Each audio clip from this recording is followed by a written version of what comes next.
Queridos estudiantes, en primer lugar, yo digo primero los estudiantes porque en realidad este evento está preparado en este ambiente de trabajo con jóvenes. Yo trabajo con jóvenes también desde hace mucho tiempo y creo que los jóvenes son como ese, ese espacio apropiado en donde hay dudas, inquietudes, a veces también confusiones, y pienso que este es un momento como apropiado para ir aclarando esas dudas. Gracias a las autoridades de la universidad. Yo quiero mucho a la Católica porque hace años también fui profesora de parvularia. Gracias a los compañeros de la dirección. Ana, yo estoy ahí en la pastoral en este tiempo. Gracias a los colegas que van a participar como ponentes y gracias a todo el resto del público que también está interesado en el tema. Nos compete como seres humanos y creo que como creyentes, como cristianos católicos, todavía aún más. Ciertamente el lema, ¿sí? El nombre de Dios es misericordia, es como la clave con la que nos vamos a mover en estos 2 días. Y yo quiero hacer como una pequeña introducción a la gran temática de la misericordia en la vida profesional. Todos los que estamos aquí, de una u otra manera, estamos ejerciendo una carrera, una profesión, y los jóvenes se están preparando también para ello. Y por eso esta primera intervención va a tener 2 partes. Una primera, una aproximación al significado de misericordia, y luego la presencia de Jesús, reconciliadora y misericordiosa. En esta primera intervención, haré mención al documento, a la bula de la misericordia del Papa Francisco y también a otros documentos con los cuales he podido preparar esta primera introducción. Una aproximación al significado de la misericordia. Cuando hablamos de misericordia, estamos hablando de que es el amor que va a remediar las miserias de otra persona. Sería como el primer flash del significado. La misericordia como el amor que va a remediar las miserias de otra persona. En palabras del Papa Francisco, en la bula del Jubileo de la Misericordia, es la palabra que revela el misterio de la Santísima Trinidad. Es el acto último y supremo con el cual Dios viene a nuestro encuentro. Misericordia es la ley fundamental que habita en el corazón de cada persona, cuando mira con ojos sinceros al hermano que encuentra en el camino de la vida. Misericordia es la vía que une a Dios y al hombre, porque abre el corazón a la esperanza de ser amados, no obstante el límite de nuestro pecado. La misericordia de Dios es universal, será siempre más grande que cualquier pecado, y nadie podrá poner un límite al amor de Dios que perdona. En palabras de Santo Tomás de Aquino, cuanto la misericordia divina no sea en absoluto un signo de debilidad, sino más bien la cualidad de la omnipotencia de Dios. La misericordia de Dios no es una idea abstracta, sino una realidad concreta con la cual Él revela su amor, que es como el de un padre o una madre que se conmueven en lo más profundo de sus entrañas por el propio hijo. Vale la pena decir que se trata de un amor visceral. Proviene de lo más íntimo, como un sentimiento profundo, natural, hecho de ternura y compasión, de indulgencia y de perdón. En realidad, La Biblia entera proclama la misericordia y el perdón incansable de Dios. Ciertamente, la revelación del amor de Dios en la persona de Jesús ha revolucionado el concepto que de él se tenía. En los profetas, Dios mostraba su misericordia cuando reunía a los dispersos de su pueblo y les devolvía a la tierra prometida. Se trataba ante todo de una misericordia para con el pueblo de Israel en un tiempo en que no se consideraba todavía a la persona humana y el pueblo contaba más que los individuos. Dios perdonaba la falta y la rebelión, pero siempre lo hacía después de castigar, pues quería mostrar que la justicia es soberana en el orden divino. Los profetas, sobre todo, más que de la paciencia de Dios, hablarán de su fidelidad y posteriormente vendrá la conciencia de una relación mutua entre Dios y la persona humana en un solo espíritu.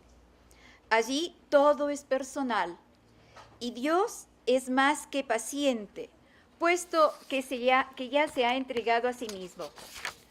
Los caminos de Dios son misteriosos, pero el amor con que Él nos ama y que también desea encontrar en nosotros en la eternidad no es menos ajeno a nuestro concepto de la religión. No sería totalmente erróneo decir que Dios busca a los pecadores. La misericordia en la Sagrada Escritura es la palabra clave para indicar el actuar de Dios hacia nosotros. Él no se limita a afirmar su amor, sino que lo hace visible y tangible. El amor, después de todo, nunca podrá ser una palabra abstracta. Por su misma naturaleza, es vida concreta, intenciones, actitudes, comportamientos que se verifican en el vivir cotidiano. La misericordia de Dios es su responsabilidad por nosotros. Él se siente responsable, es decir, desea nuestro bien y quiere vernos felices, colmados de alegría y serenos. Es sobre esta misma amplitud de onda que se debe orientar el amor misericordioso de los cristianos. Como ama el Padre, así aman los hijos. Como Él es misericordioso, así estamos nosotros llamados a ser misericordiosos los unos con los otros. Ya los salmos nos recuerdan esto. En los salmos, por ejemplo, en el Salmo 85, tú eres, Señor, bueno e indulgente, lleno de amor con los que te invocan. Señor, escucha mi plegaria, pon atención a mi súplica. Mas, tú, Señor, eres el Dios tierno y compasivo, lento para enojarte, lleno de amor y lealtad. Vuélvete a mí, ten piedad de mí. En el 136, den gracias al Señor porque es bueno, porque su amor perdura para siempre. Nosotros hemos escuchado, demos gracias porque su misericordia es eterna. Den gracias a Dios, al Dios de los dioses, porque su amor perdura para siempre. Y en el Salmo 145, el Señor es ternura y compasión, paciente y lleno de amor. El Señor es bueno con todos, tierno con todas sus criaturas. La misericordia hace de la historia de Dios con su pueblo una historia de salvación. Repetir continuamente, eterna es su misericordia, como lo hace el Salmo, parece un intento de romper el círculo del espacio y del tiempo, para introducirlo todo en el misterio eterno del amor. Es como si quisiera decir que no solo en la historia, sino por toda la eternidad, el hombre estará siempre bajo la mirada misericordiosa del Padre. La presencia de Jesús, reconciliadora y misericordiosa. Reconciliación, el retorno a los brazos del Padre, como esta pintura que tenemos aquí adelante. La ternura de Dios es antes que nada una gracia. Él está comprometido desde siempre a hacerse don para sus criaturas. Es también acogida, el Padre nos acoge en calidad de hijos, creados y redimidos por su Hijo. El amor eterno con que el Padre ama a su Hijo se extiende a todos nosotros. La ternura se manifiesta también en la participación. Gracia es participación, comunión con el Padre y con el Hijo en el Espíritu Santo. Ternura es gratitud. Haznos pasar del deseo de poder a la alegría de la entrega, del individualismo al amor, del desencuentro al amor. El Evangelio anuncia la religión del corazón. Sin la ternura, la buena nueva se vería poseída o desposeída, mejor dicho, del valor afectivo y humano. Faltaría lo que Dios tiene de más sublime, aquello que Él es por naturaleza. Él es amor. Durante su vida pública, Jesús no solo perdonó los pecados, sino que también mostró el efecto de ese perdón. Reintegró a los pecadores a la comunidad del pueblo de Dios, de la cual el pecado los había apartado y hasta excluido. Un signo evidente de esto es que Jesús admitiera a los pecadores a su mesa e incluso de que Él mismo se sentara a su mesa, gesto que expresa de modo estupendo el perdón de Dios y el retorno al seno del pueblo de Dios. 1443 del Catecismo de la Iglesia Católica. Con la mirada fija en Jesús y en su rostro misericordioso, podemos percibir el amor de la Santísima Trinidad. La misión que Jesús ha recibido del Padre ha sido la de revelar el misterio del amor divino en plenitud. Sus relaciones con las personas que se acercan dejan ver algo único e irrepetible. Los signos que realiza, sobre todo hacia los pecadores, hacia las personas pobres, excluidas, enfermas y sufrientes, llevan consigo el distintivo de la misericordia. En Él todo habla de misericordia. Nada en Él es falso de comprensión. El Dios proclamado por Jesucristo está atento a las llamadas de los más apartados. Acoge a los que viven al margen de la vida, a los irrespetados en sus derechos básicos. Desea el regreso del pecador y su conversión. Quiere ver felices a sus hijos en su casa. Al anunciar la misericordia del Padre, Cristo la manifiesta en su vida. Muchas gracias. Las caras de la misericordia son diversas. Hoy hemos podido percibir como esos rostros de la misericordia, desde la experiencia de Jimena como médica, en esa tarea de dar cuidados paliativos a los que esperan el final. Y en esa espera de final, las actividades, las formas de prepararse para el final son distintas. Pero en todo lo que Jimena habló, nos dejó algo clave. No estamos amenazados de muerte, sino de vida. Y esos gestos de misericordia no son otra cosa que gestos de vida. Los cuidados paliativos, esa cercanía, esa atención, se convierten realmente en portadores de vida. La misericordia es portadora de vida. Francisco, por su lado, desde su experiencia como abogado, nos llevó a mirar esa misericordia desde la mirada de Dios, Dios que busca, Dios que nos llama. La segunda dimensión, el mirar al otro, y la tercera, la acción conjunta. Pero se detuvo en el mirar al otro, el servir al prójimo. Nos llevó a recorrer cuál es el sentido del ser humano y volvió a coincidir que el ser humano es contenido de vida, es un ser de trascendencia y su rol es favorecer la vida humana, la vida en la naturaleza. Pero ese favorecer la vida se ve salpicado por la vivencia de valores, esos valores, muchos de ellos son expresión de misericordia. Y nos dejó como tarea, ¿sí? Nos hizo mirar como tarea que hacer justicia es acercarse a los valores, y acercarse a los valores es vivir la misericordia.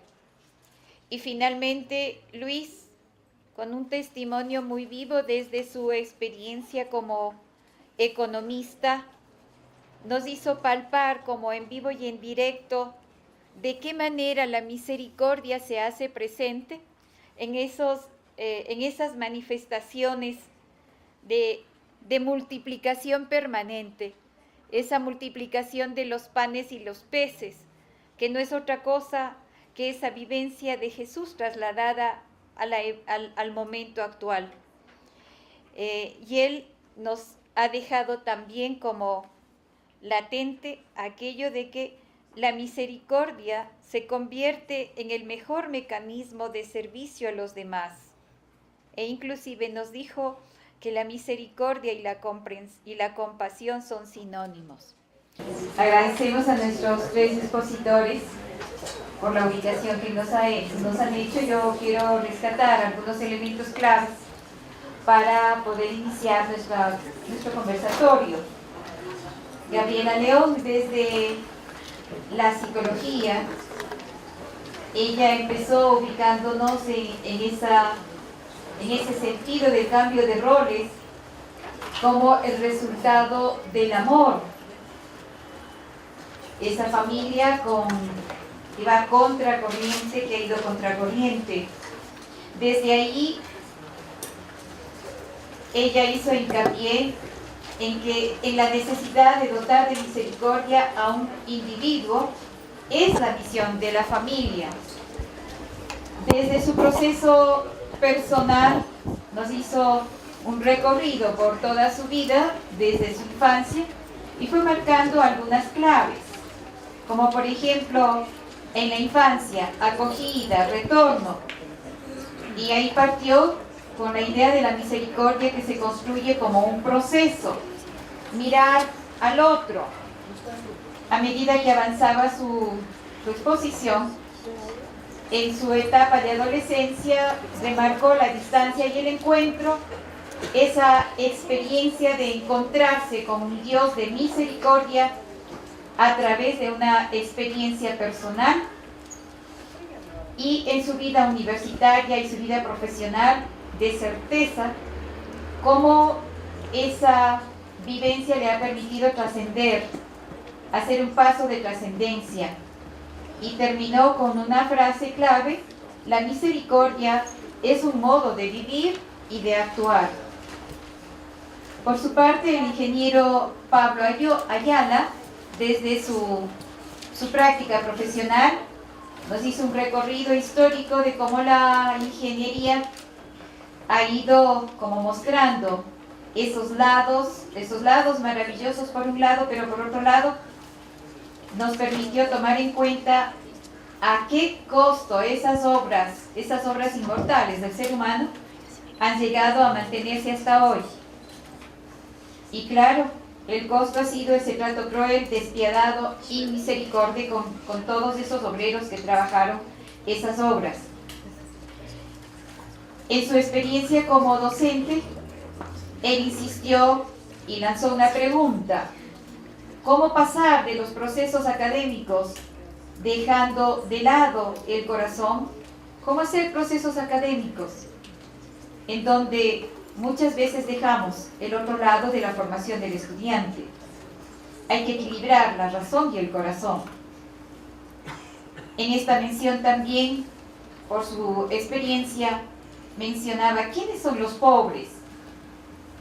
Y la respuesta: los que realmente estamos necesitados de las otras personas. Algo que él hizo hincapié fue en el don de mí, el don de sí, que cada uno tenemos que ponerlo como en práctica cuando miramos al otro. Y terminó recordando o insistiendo en quién nos apoyamos. Nos apoyamos en Jesús, en ese Jesús que nos permite realmente unir su mirada para mirar al otro. En su experiencia desde aquí, desde la PUSE, nos compartió esas prácticas de las obras de la misericordia que le han permitido crecer. Finalmente, nuestro químico Pablo Pozo ha hecho un recorrido también muy importante, un recorrido histórico de la química, y su trabajo se ha centrado en la química al servicio del hombre.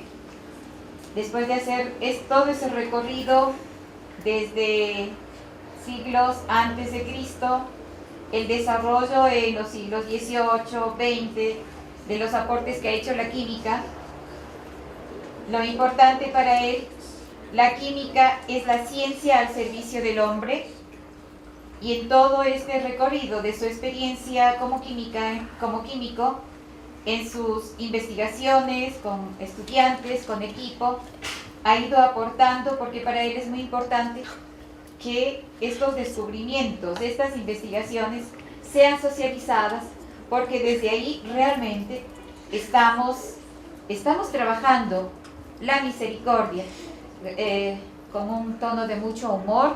Él nos hizo caer en la cuenta de que todas estas investigaciones deben ser socializadas, no quedadas, porque eso es ir en contra de los otros.